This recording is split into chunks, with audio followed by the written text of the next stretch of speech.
તો જય માતાજી બધા મિત્રોને નવા વિડીયો સાથે તમામ મિત્રોનું સ્વાગત છે। તો આજે દરેક ઘેર સફેદ વાળથી પરેશાન ઘેર ઘેર સફેદ વાળ હોય જ બધા લોકોને ને વધારે ના હોય તો થોડા ઘણા પણ દરેક વ્યક્તિને સફેદ વાળ તો હોય જ ને। તમે બજારમાંથી કેમિકલ વાળી ડાય લાઈને મારો છો, મેદી લાઈને તમે મારો છો, એના બદલે કાળા થવાના બદલે તમારા વાળ બધા ગરવા મળે છે અને તમે ટકલા બની જાવ છો।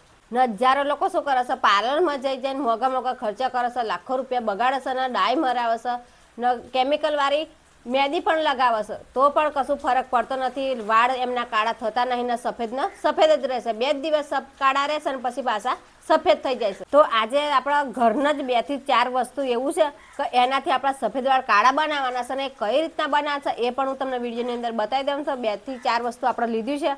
તો આપણે રઈ પણ લીધી છે, હળદર લીધી છે અને કોફી પાવડર લીધો છે ને ગુલાબજળ લીધું છે, નારિયેળનું તેલ લીધું ને આનો ઉપયોગ આપણે કઈ રીતના કરવાનો અને કઈ રીતના આપણે આનું પેસ્ટ બનાવશું તો આપણા સફેદ વાળ એ કાળા બની જશે। તો વિડીયો તમે પૂરો જોજો તો તમને ખબર પડશે કે સફેદ વાળ કઈ રીતના આપણા કાળા બનાવવાના છે। આમાં કંઈ પણ ખર્ચો થતો નથી, આપણા ઘરનું જ બધું મટીરિયલ લીધું છે ને કઈ રીતના પેસ્ટ બનાવવાનું એ પણ હું તમને વિડીયોની અંદર બધું જણાવી દઉં છું। આ પેસ્ટ બનાવવામાં આપણે વધારે ઝંઝટ થતી નથી, 2 કે 3 જ મિનિટ આપણે થાય છે ને આ પેસ્ટ તમે એક જ વખત તમે બનાવીને તમારા વાળની અંદર તમે લગાવી દીધી તો હંમેશા માટે તમારા સફેદ વાળ ગાયબ થઈ જશે અને એકદમ કાળા બની જશે।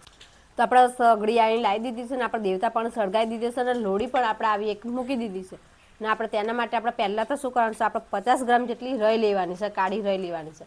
તો એ રઈને આપણે પહેલાં શેકી કાઢીએ। તો શેકી કાઢીએ અને પછી એની અંદર શું શું વસ્તુ બધું નાખવાનું છે એ પણ હું તમને બતાવી દઉં છું બધું વિડીયોની અંદર ને આપણે પેસ્ટ કઈ રીતના આપણે તૈયાર કરવાનું છે એ પણ હું તમને બતાવી દઉં છું। તો રોય આપણે શેકી કાઢીએ, આ રીતના ફેરવ કરીએ તો રઈ આપણી તતડી ગઈ છે એટલે તતડી જાય એટલે આપણે એક થાળી આવી મૂકી દેવાની છે। કે કેમ મૂકવાની છે કે બધી રઈ ઉડીને જમીન પર પડી જાય એટલા માટે આપણે એક થાળી મૂકી દીધી છે ને બળી જાય તો લગી આપણે મૂકી રાખવાનું છે, બધી રઈ ફૂટી જાય તો લગી બધી જ રઈ તતડી ગઈ છે એટલે ઉડવાનું બંધ થઈ ગઈ એટલે આને આપણે હવે બારી નાખીએ ને બારીને એકદમ મેસ બનાવી દેવાની છે ને હવે આપણે એની અંદર નાખવાનું છે 2 ચમચી જેટલી હળદર નાખવાની છે। તો 2 ચમચી જેટલી આપણે હળદર નાખીએ ને પછી એને બારી નાખવાની છે હળદરને પણ। તો 2 ચમચી જેટલી આપણે હળદર નાખી દીધી છે ને એને હવે આપણે ફેરવી કાઢીએ ને ફેરવીને પછી એની અંદર કોફી પાવડર આપણે 1 થી 1.5 ચમચી જેટલી આપણે નાખવાની છે। તો કોફી પાવડર પણ આપણે નાખી દીધી છે। આને આપણે ફેરવ કરીએ ને આપણે એને બારીને મેસ બનાવી દેવાની છે એટલે આપણે ફેરવ કરીએ એટલે લોડીએ ચોંટી ના જાય એટલા માટે આ રીતના આપણે મિક્સ પણ તરણે કરી દઈએ ને તરણે આપણે બારી નાખીએ આ રીતના। તો 30 થી 40% જેટલી તો બળી ગઈ છે ને પૂરતું આપણે 100% આપણે બારવાની છે, એકદમ મેસ બનાવી દેવાની છે। અને મેસ બનાવ્યા પછી કઈ રીતના આપણો પેસ્ટ તૈયાર થશે ને આપણી ડાય તૈયાર થશે એ પણ હું તમને બધું જ બતાવી દઉં છું ને હજુ બીજું 1 થી 2 વસ્તુ અંદર એડ કરવાનું છે એ પણ હું તમને બતાવી વિડીયોની અંદર। તો તમે પણ વિડીયો પૂરો જોજો તો તમને ખબર પડશે કે તમારા સફેદ વાળના કાળા કઈ રીતના કરવાના।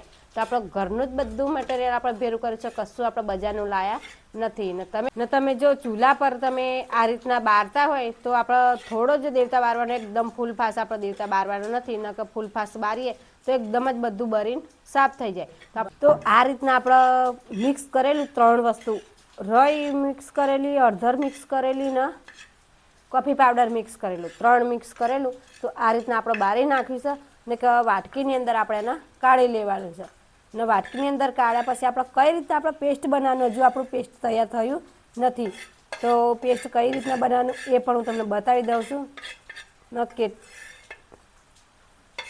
તો તમારી જોડે જો મિક્સર હોય તો મિક્સરની અંદર તમે પાવડર બનાવી દો। અમારી જોડે તો આવી ખડોણી છે એટલે ખડોણીની અંદર અમે એને નાખીને અને પાવડર બનાવી દઈએ છીએ ને પાવડર બનાવ્યા પછી આપણે કઈ રીતના પેસ્ટ બનાવવાનું એ પણ હું તમને બતાવી દઉં છું। તો વિડીયો તમે પૂરો જોજો, તો પૂરો તમે જુઓ નહીં તો તમારા સફેદ વાળ કાળા થાય નહીં।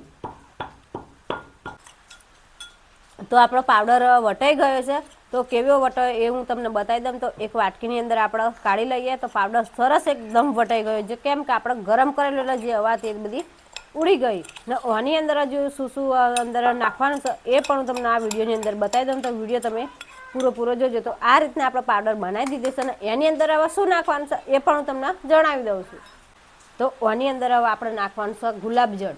તો તમારી જોડે જો ગુલાબજળ હોય તો ગુલાબજળ નાખજો ને ના હોય તો એલોવેરા તમારી વાડામાં હોય તો એલોવેરા નાખજો ને ના હોય તો આપણે બજારમાંથી એલોવેરા જેલ લાઈન પણ એ પણ તમારે નાખવાનું છે। અને કેમ નાખવાનું છે તો આપણા માથાની અંદર આપણે ઠંડક વરે તે માટે આપણે નાખવાનું છે।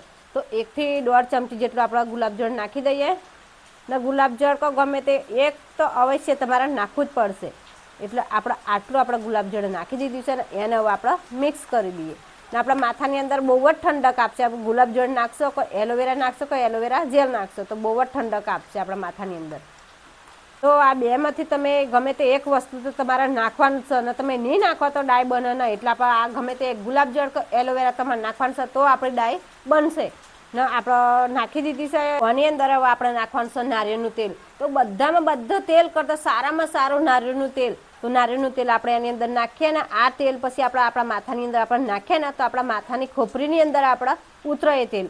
એટલે આપણા માથાના વાળ જે હોય ને એ બધા કાળા થઈ જાય ને કાળા જ ઉગે, ફરીથી સફેદ ઉગે નહીં. તો આપણે નારિયેળનું તેલ નાખી દીધું છે ને થોડું થોડું આપણે નાખતા જવાનું છે ને પેસ્ટ બનાવતા જવાનું છે. તો વધારે ના પડી જાય તે માટે તો આપણે થોડુંક નાખીએ ને થોડુંક પેસ્ટ બનાવીએ.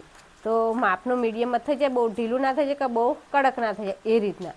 તો આ રીતના આપણે થોડું હજુ નારિયેળનું તેલ નાખવું પડશે. નારિયેળનું તેલ તમે નાખશો તો બહુ જ તમને સારો ગુણ થશે. તમારા વાળ જે હોય ને એ બધા કાળા એકદમ કાળા મેસ બની જશે ધીરે ધીરે. બધા જ વાળ તમારા જે સફેદ હશે ને એ તો નારિયેળનું તેલ તો તમે અવશ્ય નાખવું જ પડશે. ને મોટામાં મોટું આપણે માન્ય તો નારિયેળનું તેલ જ આપણે માન્ય બધા તેલ કરતા.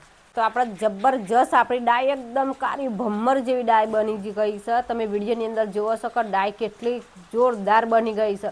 તો આપણે આ ડાય બનાવીને એકદમ આપણે લગાવી નથી દેવાનું ને આપણે 2 કલાક મૂકી રાખવાની છે. અને પછી કઈ રીતના આપણે લગાવવાની છે, ક્યારે આપણે વાળ ધોવાના છે એ પણ હું બધું તમને જણાવી દઉં. પણ પહેલાં તો આપણે 2 કલાક મૂકી રાખીએ. તો 2 કલાક આપણે મૂકી રાખીએ તો એનો પાવર ડબલ પાછો વધી જશે. તો આ ડાય આપણે કઈ રીતના લગાવવાનું કે આપણે 2 કલાક તો થઈ ગયા છે. અને આ ડાય જે રીતના તમે બજારમાંથી મેદી કપ ડાય લાવીને તમે લગાવશો એ જ રીતના આપણા માથાની અંદર તમારે લગાવી દેવાનું છે. વાળની મૂળમાં જાય ને વાળની ટોચ પડે પણ તમારે લગાવી દેવાનું છે. ને લગાવ્યા પછી 1 થી 1.5 કલાક થઈ જાય એટલે પછી તમારે ધોવાનું છે. ને કઈ રીતના તમારે ધોવાનું છે કે સાદા પાણીથી આપણે ધોઈ કાઢવાનું છે. અને તાજકાલી તમારે શેમ્પુ કો ગમે તે સાબુ નાખીને તમારે ધોવાના નથી. નકર તાજકાલીમાં તમે શેમ્પુ કો સાબુ નાખીને તમે ધોઈ કાઢશો તો તમને જોઈએ એવું રિઝલ્ટ મળે નહીં. તો આપણે પહેલા દિવસ તો આપણે આ મેદી આ ડાય નાખીને તમારે સાદા પાણીથી ધોવાનું છે. અને પછી બીજા દિવસે પછી તમે જે શેમ્પુ વાપરતા હોય એ શેમ્પાથી તમારા વાળ ધોવાના છે. તો તમને જબરજસ્ત રિઝલ્ટ તમને મળશે. જે સફેદ વાળ હોય એ બધા ધીરે ધીરે બધા કાળા બની જશે. ને જે વસ્તુ આની અંદર આપણે મિક્સ કર્યું છે એ બધા આપણા સફેદ વાળના કાળા બનાવવાના એવું જ વસ્તુ આપણે બીજું મિક્સ કર્યું છે. ને ફરી તમારા નવા વાળ આવશે ને એ પછી સફેદ આવે જ નહીં, કાળા જ તમારા વાળ આવશે. આમાં આપણે કોઈ પણ જાતનું આપણે કેમિકલ વાપર્યું નથી. ને તમે બધું બજારમાંથી કેમિકલવાળું ડાય મેદી બધું લાવીને તમે લગાવો છો એનાથી તમારા વાળ બગડી જશે. તમારા વાળ 2 પોખારા થઈ જશે. તમારા માથામાં ખંજવાળ આવશે, ચોબડી બગડી જશે. એના કારણે તમારા વાળ બધા ખરવા મળશે. ને તમે એમ કરતાં ટકલા પણ થઈ જાવશો. તો એ બધું તમારા પૈસા ખર્ચવાની જરૂર નથી. ને 1 પણ રૂપિયાના ખર્ચા વગર આપણને બધું જ આપણને ઘેર મળી જાય છે. રઈ ઘેર મળી જાય છે, પછી હળદર ઘેર મળી જાય, નારિયેળનું તેલ પણ ઘેર મળી જાય છે. અને તમારે ગુલાબજળ બજારમાંથી ના લાવવું હોય તો તમારે એલોવેરા ઘરની જ તમારે એડ કરવાની છે અંદર. ને કોફી પાવડર ખાલી 5 રૂપિયાનો જ આપણે ખર્ચો થાય છે, વધારે ખર્ચો આપણે થતો નથી. તો આપણો ઘરનું જ આ ડાય તમે બનાવીને તમારા માથાની અંદર તમે લગાવશો તો તમારા માથાની અંદર ઠંડક વરસે. તમારા વાળ જે સફેદ થાય એ બધા કાળા બની જશે. તો વિડીયો ગમે તો લાઈક કરજો, શેર કરજો ને કોમેન્ટ કરજો.